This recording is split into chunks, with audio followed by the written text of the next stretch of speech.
In this video, I'm going to be making these two samples on my loom. In the previous video in this series, I ice-dyed some cotton yarn for a warp, and then I wound it using warping pegs ready to go on the loom. So I have set up the loom. I'll take a photo of the pattern. It's a bird's eye twill that I'm going to have a go at, and I've written out the threading or the kind of treadling, I guess you'd call it.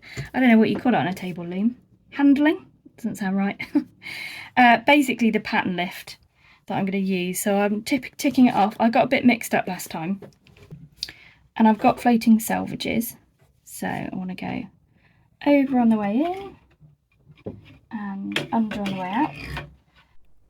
So while you're watching me do this bit of weaving, I'll tell you about a few things I learned while I was doing this project. When I was lifting shaft 3, shaft 2 was coming up as well. It was kind of getting stuck, and I think that was because I still had the cross in at the back. So I've taken that out and it seems to have resolved. Some advice I got from other weavers is to change the shed or put it into neutral before you beat.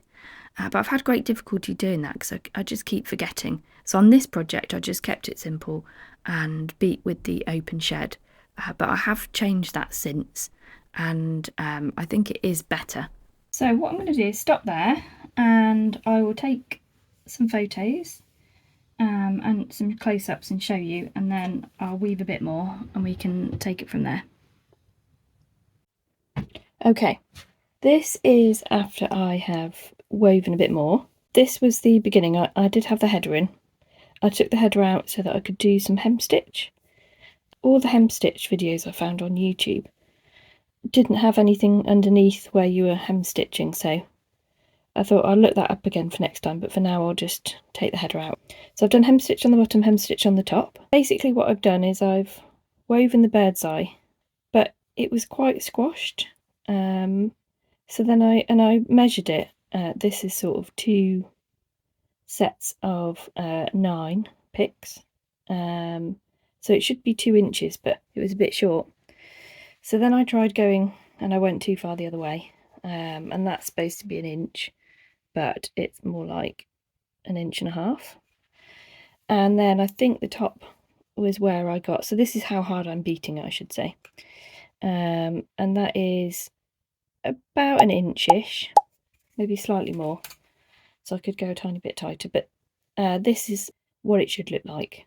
But I decided I've never done a sample before. So what I need to do, because I keep forgetting as well, is to measure the proportions on the loom, and then again after wet finishing. And I need to look up how to wet finish cotton. So let's cut it off the loom.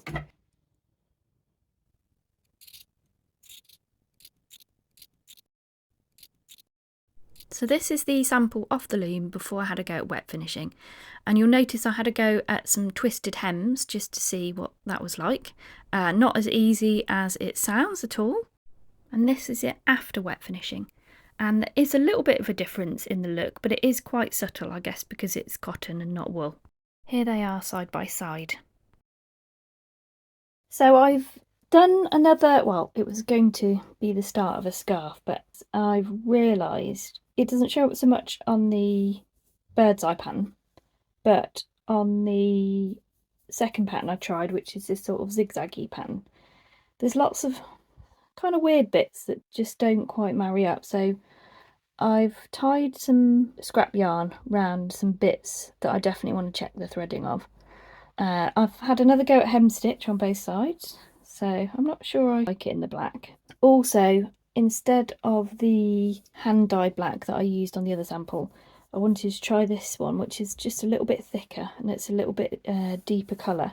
What I'm going to do is cut this off, use it as a sample, and compare it really to how it comes up with the wet finishing with the other sample.